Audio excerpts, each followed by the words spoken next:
بڑھتی ہے، دل سے رنج و غم دور ہوتے ہیں اور مسرت ملتی ہے، صبر و استقلال کی صفت بڑھتی ہے، علم تاریخ ہزاروں نصیحتوں کی ایک نصیحت ہے۔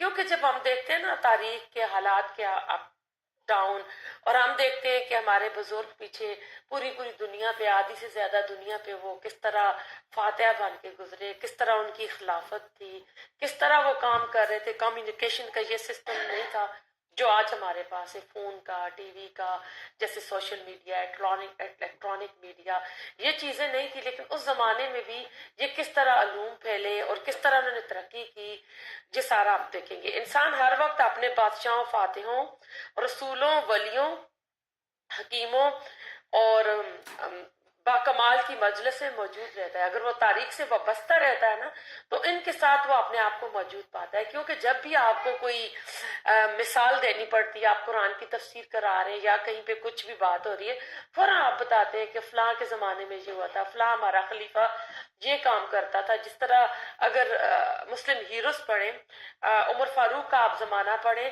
تو عمر فاروق نے جو پالیسی سیٹ کی تھی، جو انہوں نے الاؤنس مقرر کیے تھے، ان امپلائڈ کے بچوں کے الاؤنس، بیوہ عورت کے، تو وہ ہو بہو یورپ نے ان کو کاپی کیا۔ خاص کر میں انگلینڈ میں رہی ہوں تو وہ چائلڈ بینیفٹ مل رہا ہے، سنگل پیرنٹ الاؤنس ہے، ان امپلائمنٹ الاؤنس ہے، یہ سارے انہوں نے عمر فاروق سے کاپی اس زمانے میں۔ اور پہلی بار انہوں نے یہ ضلع، صوبے اور یہ بنائے تھے، ڈاک کا انتظام انہوں نے کیا تھا کہ ہر اس پہ انہوں نے مقرر کرتی تھی، چوکیاں مقرر ہو گئی تھی، گھوڑے تھے، گھوڑے تیز رفتار گھوڑے ہوتے تھے، جو ڈاک کا انتظام ہوتا تھا، خط لے کے جا رہے ہیں، آگے دوسرے گھوڑے تیار ہوتے تھے، وہ اگلے علاقوں میں چلے جاتے تھے۔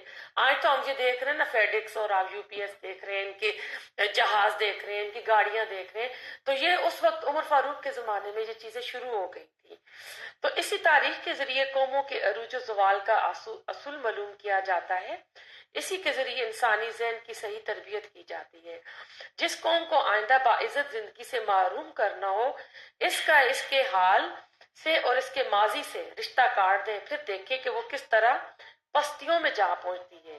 اس کی مثال ایسی ہے جیسے آپ ایک پاگل بندے کو دیکھ لیں، ایک بندہ ہے جو دماغی توازن کھو بیٹھا ہے، اس کو نہ اپنے حال کا پتہ ہے، نہ اس کو اپنے ماضی کا پتہ ہے، نہ اس کو اپنے رشتہ داروں کا پتہ ہے، نہ فیملی کا پتہ ہے۔ تو اگر ہم اپنی تاریخ سے، اپنی ہسٹری سے ہٹ جاتے ہیں، ہمیں پتہ ہی نہیں ہماری ہسٹری کیا ہے، تو ہم اس پاگل شخص کی طرح ہوں گے جس کو معلوم ہی نہیں ہے کہ وہ کیا ہے، کس سے بلونگ کرتا ہے۔ جو قوم اپنی تاریخ سے واقف نہیں رہتی، وہ اس دنیا میں ایک زندہ قوم بن کر نہیں رہ سکتی۔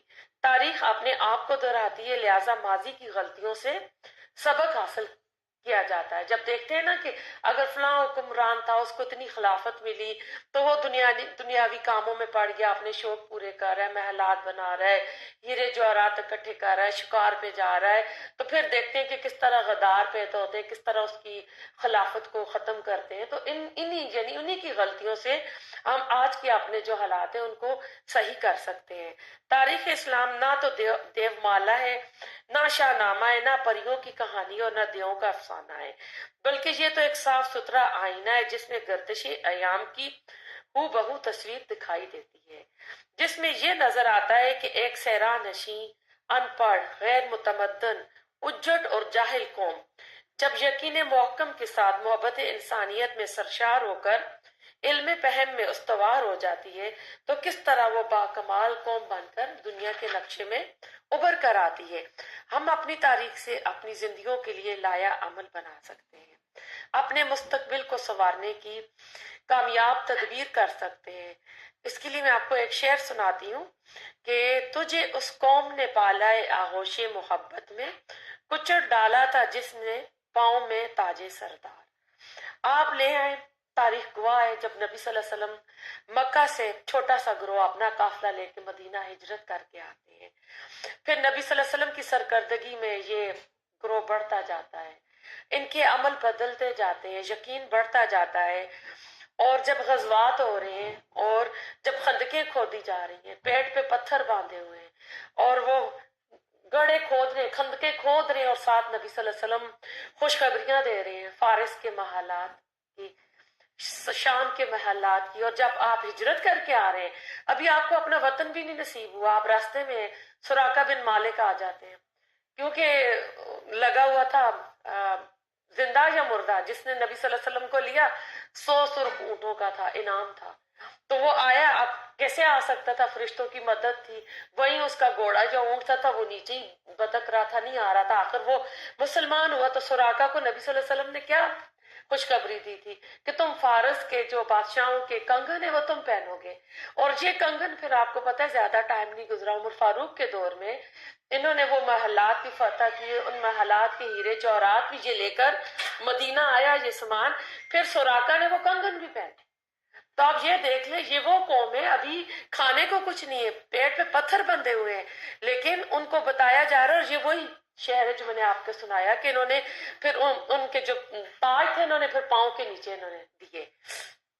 ہمارے بزرگوں نے کن اصولوں پر عمل کر کے دنیا میں حیرت ناک سربلندی حاصل کی تھی.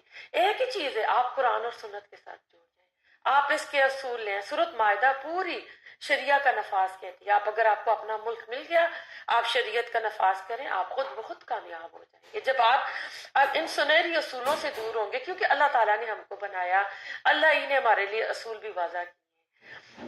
اب ہم اللہ تعالیٰ کی تعلیمات سے دور ہو جائیں گے تو ظاہر ہے پھر ہم دنیا میں رہ کے پھر ہم جس طرح ایک ہوتی ہے نا بیڑ بکری اپنے ریوڑ سے جدا ہو جاتی ہے تو پھر مار دی جاتی ہے, ہلاک کر دی جاتی ہے. اسی طرح اگر ہم آج اپنے اصل سے ہٹ جائیں گے نا تو دنیا میں ہم کامیاب و کامران نہیں ہوں گے, ہم عزت نہیں پائیں گے, پھر ہر جگہ ہم ذلیل ہوتے رہیں گے. اور آج یہی بدقسمتی سے آج ہم مسلمانوں کا یہی حال ہے کہ ہر جگہ ہم جو ہے نا بدنام ہو رہے. جو ہی کوئی واقعہ ہوتا ہے نا تو سب سے پہلے ہم ڈر رہے ہوتے ہیں کہ اس میں کوئی مسلمان انوالو نہ ہو. جو ہی مسلمان کا نام آتا ہے ہم ڈر جاتے ہیں. ایئرپورٹ میں ہم جا رہے ہیں ہم ڈر رہے ہیں, انٹرویوز ہو رہے ہیں اس میں ہم ڈر رہے ہیں. کیوں ایسا ہو رہا ہے؟ کیونکہ ہم اپنے اصل سے ہٹ گئے. ہم جو آج جو ہے صرف نام کے مسلمان رہ گئے. ہم نے لبادہ تو پہن لیا کہ ہم مسلمان ہیں, لیکن ہم نے وہ اصول ہی نہیں لیا. اگر ہم وہ اصول لے لیتے نا تو آج یہ غیر مسلم بھی ہماری تعریف کرتے کہ ہاں یہ ایک اچھے ہیں. آج ہم نے وہ اخلاق وہ چیزیں چھوڑ دی تو ہم اپنے دین کو خود آج بدنام کر رہے ہیں. یہ قوم ایام عروج سے فرشت ذلت یعنی ترقی کی بلندیوں سے ذلت کی گہرائیوں پر آ گئی. یعنی جب یہ قوم غلطیاں اور بے اعتدالیاں کرتی ہے, اپنی تاریخ سے وابستہ نہیں رہتی, وہ چیزیں نہیں اپلائی کرتی, تو پھر ان کی یہ حالت ہوتی ہے. آج ہم اہم ترین تاریخی دور سے گزر رہے ہیں. ہمارے لیے سیرت النبی اور تاریخ کا مطالعہ نہایت ضروری ہے. آج دیکھیں ہم جو کہتے ہیں نا پوسٹ کلونیل لوگ ہیں, یعنی وہ جنہوں نے ابھی نئی نئی آزادی حاصل کی, جیسے ہم نے انڈیا سے پاکستان الگ ہوا تو ہم انگریزوں کی غلامی میں تھے, ہم الگ ہوئے, ہمارے ذہن اس طرح کے نہیں. تو ایسی قوموں کو بہت ضروری ہوتی ہے جو نئی نئی کسی کی غلامی سے آزاد ہوں, ان کو کے لیے بہت ہی ضروری ہوتا ہے کہ وہ اپنی تاریخ پڑھے اور سیرت النبی نبی صلی اللہ علیہ وسلم کی سیرہ پڑھے. کیونکہ وہ اپنے آپ کو تب, کیونکہ ہم جب ان کے ساتھ ہوتے ہیں نا ہم نے ان کے رسم و رواج لیے ہوتے ہیں. آج یہی تو ہو رہے ہیں نا, ہماری شادی ہماری فوتگی ہو رہی ہے, تیجا کرتے ہیں, 40واں کرتے ہیں, جمراتے کر رہے ہیں, کل کر رہے ہیں, اور کوئی فوت ہو جاتا ہے تو اسلام میں سوگ کا کالا ڈریس ہے, لیکن ہمارے پاکستانیوں میں کیوں وائٹ پہنا جاتا ہے؟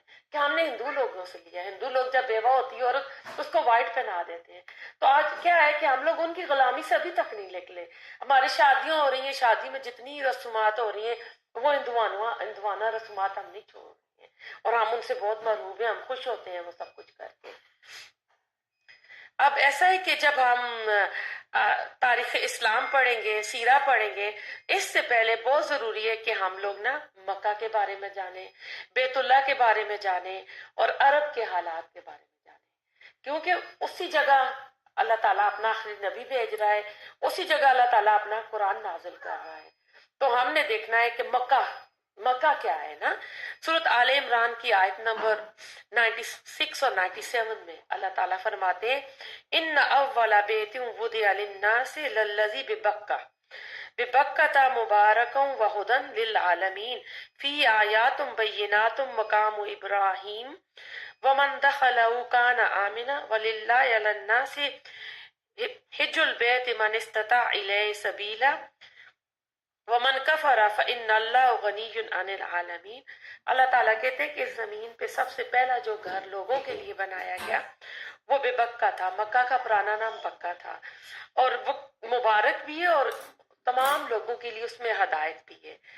اور اس میں ایک نشانی ہے مقام ابراہیم کی. اور اللہ تعالیٰ کہتے ہیں